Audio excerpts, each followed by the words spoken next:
Vamos descrever agora matematicamente o que significa essa questão de proximidade do plano tangente com a função. Então, se a gente considerar novamente o caso de uma função de uma variável, ou seja, de um aberto A contido nos reais que seja diferenciável em x0, eu digo que ela é diferenciável se e somente se existir um número, né, que a gente denota por derivada de f no ponto g de zero, mas eu vou usar a aqui para simplificação das nossas expressões, né, de tal forma que o limite quando f de x0 mais h menos f de g sobre h é igual a a. Ou seja, significa que a, a minha função num ponto próximo a x0, ela vai, dividido pelo meu passo h, ele vai exatamente dar um valor numérico que é a inclinação, tá? Isso é bem o que a gente viu naquele gráfico lá, né? Quando você está pegando um ponto próximo ao x0, você está, na verdade, calculando aqui o valor da secante. Então, quando você toma o limite h0, você está fazendo a secante tender a reta tangente da função. Ora, mas uma simples álgebra dá para a gente fazer aqui, né? Que é fazer essa conta. A gente sabe que se esse limite é igual a A, significa que o limite menos o A tem que ser zero. E tirando o mínimo aqui com H, fica o limite menos o A vezes H sobre H igual a zero. Tá?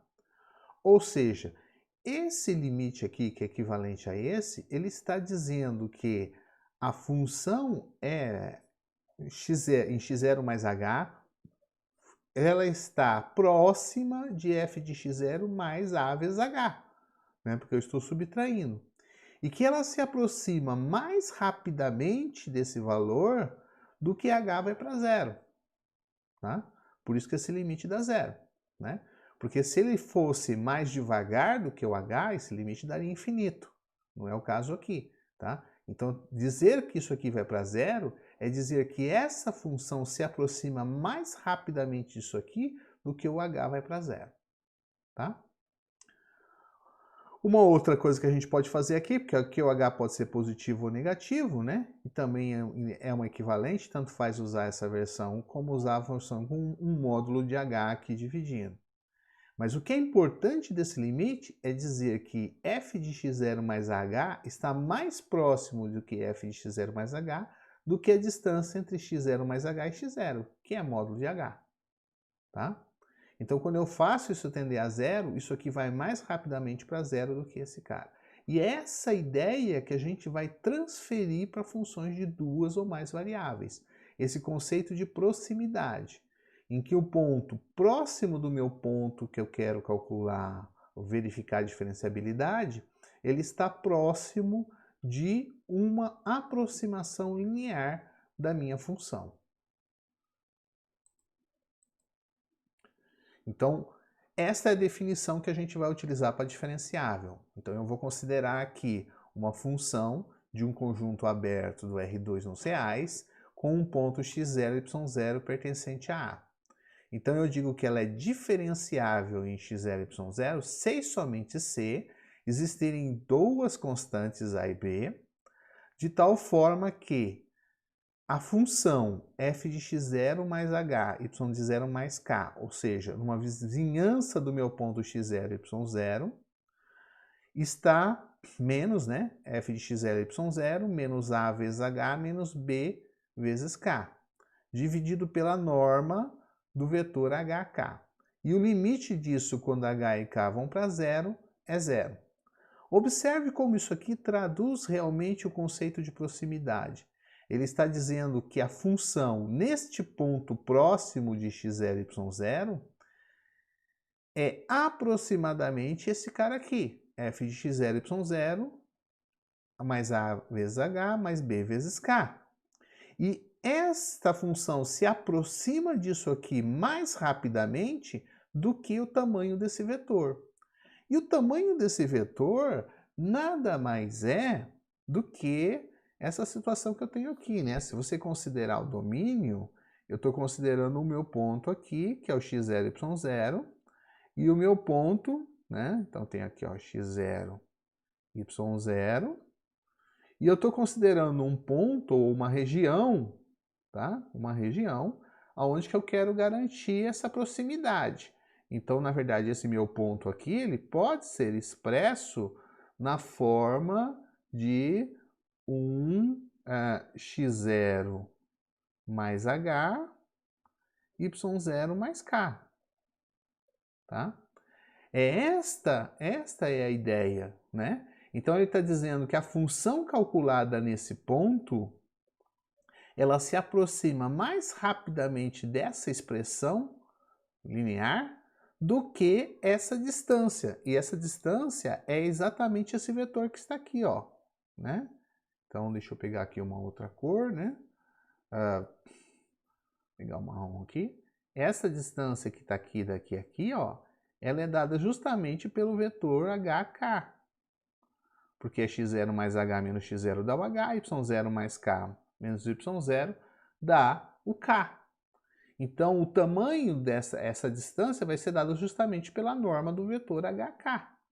Então, ele está dizendo que o valor da função está mais próximo dessa parte linear do que a distância entre os dois pontos.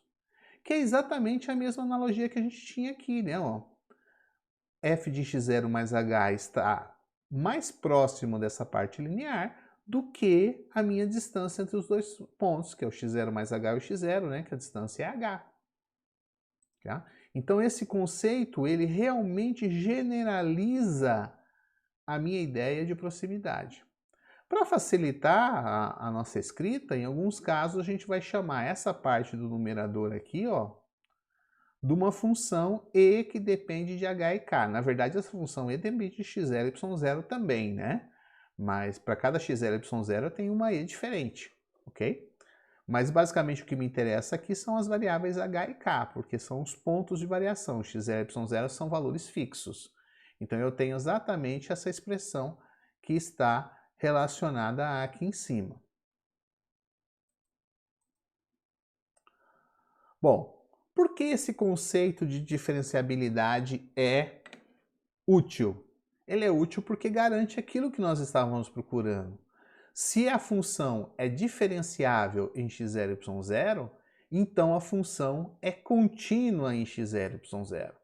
Essa é a propriedade que a gente já tinha, né, para funções de uma variáveis, e com este conceito de diferenciabilidade ele passa para valer também para funções de mais variáveis. A demonstração é muito simples, na verdade. Se a função é diferenciável em x0 e y0, né, eu sei então que este limite aqui é igual a zero. Esse limite aqui é o e de hk dividido pela norma desse vetor. Tá? Então significa que essa parte aqui, ó, é exatamente o limite da diferenciabilidade. E a gente, pelo fato dela ser diferenciável, esse limite vai para zero. Agora, quando você pega essa parte aqui, esse limite da norma do vetor, quando h e k vai para zero, é o limite dessa função. Bom, a raiz quadrada é uma função contínua, né? H e k são h ao quadrado mais k ao quadrado é uma função contínua de duas variáveis, então a composição dela também é contínua, o limite disso aqui vai dar exatamente o zero, tá? Então essa função vai para zero. Consequentemente, isso também vai para zero. Se esse vai para zero e esse vai para zero, então esse limite aqui dá zero. Ora, mas esse limite vezes esse, eu posso simplificar essas duas partes aqui. Então significa que a minha função e de hk vai para zero. Portanto, isso implica que o limite, a minha expressão da e de hk é esse daqui, né? É a f no ponto próximo, menos a f no ponto base, menos a h vezes k e b vezes k. Então eu vou fazer exatamente isso aqui, o limite do meu ponto próximo, menos o f de x0 e y0, menos hk, menos bk. O limite de tudo isso aqui, tá? Não é só esse limite aqui, não. Então toda essa expressão aqui está dentro do meu limite. Quando eu faço h e k tender a zero, isso aqui vai tender a zero, porque A e B são fixos, né? E eu tenho esse cara aqui, x0 mais hy mais 0h. Isso aqui é constante. Portanto, o limite desse cara aqui, menos esse, vai ser igual a zero. Ou seja, o limite desse cara aqui é f de x0, y0, que é exatamente a definição de função contínua, né? Ou seja, o limite quando eu aproximo do ponto tem que ser a função no ponto. Então, tendo diferenciabilidade, eu tenho continuidade da função nesse ponto. Um segundo teorema importante da diferenciabilidade é que toda vez que eu tiver diferenciabilidade, então vão existir as derivadas parciais da minha função naquele ponto. Tá? Lembre sempre que eu falo para vocês, fundamental é entender o que diz o teorema, né? A demonstração é importante, mas é fundamental decidir o que ele diz. E ele diz que, tendo diferenciabilidade, eu tenho derivadas parciais. Isso não significa que vale a volta, né? Então eu tenho funções que têm derivadas parciais no ponto, mas não são diferenciáveis no ponto por essa definição. Portanto, eu garanto só num sentido, é se então. Se isto ocorre, então isso ocorre. Tá? Isso é que é fundamental nesse enunciado. A demonstração também não é difícil, né? Então, se eu pego aqui o fato dela ser diferenciável significa que existem o A e o B, tal que esse limite daquela expressão sobre a norma do HK vai para zero. Ora, mas se isso ocorre para H e K indo para zero, isso também ocorre quando eu pego o H indo para zero e o K igual a zero, e o K fixo, né? Então, na verdade, eu tenho que isso é igual, implica que o limite da mesma função EH0 sobre a norma de H0 vai para zero. Ora, fazendo a minha substituição aqui da função, relembrando aqui a minha função, né? Quando k é zero, isso dá f de x0 mais hy de zero, que é o que eu tenho aqui, f de 0 mais hy de zero, menos o f de x0 y de zero, menos o f de x0 y de zero, e depois eu tinha menos hk menos bk, ok? Mas como o meu k é zero, então eu tenho menos hk apenas, menos hk. E a norma disso aqui vai dar h ao quadrado mais 0 ao quadrado, raiz quadrada. Então vai dar raiz quadrada de h ao quadrado, portanto dá módulo de h.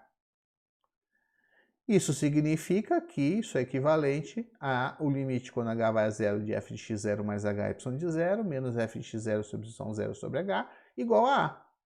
Ora, mas isso aqui é minha derivada parcial de f em relação a x. Portanto, a derivada parcial de f em relação a x é igual a A. Ou seja, toda vez que a função é diferenciável, tá, este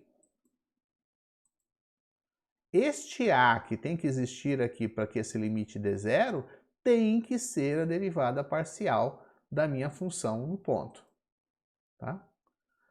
Por um raciocínio análogo, a gente mostra a existência da derivada parcial em relação a y, né? Então, se eu tenho o limite indo para zero, existem o a e o b, então eu posso tomar o limite, fazer o h igual a zero e fazer o limite quando k tende a zero.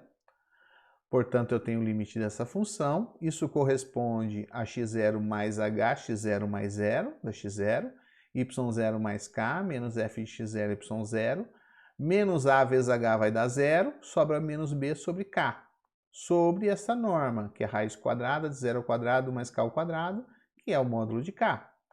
Portanto, isso equivale a dizer que este limite aqui, que é justamente a derivada parcial de f em relação a y, a definição, é igual à minha constante b. Olha que interessante esse teorema, né? Então, ele não só garante a existência das minhas derivadas parciais, mas também ele afirma que o a e o b têm que ser as minhas derivadas parciais da minha função. Muito bem. Isso é resumido no seguinte corolário. tá?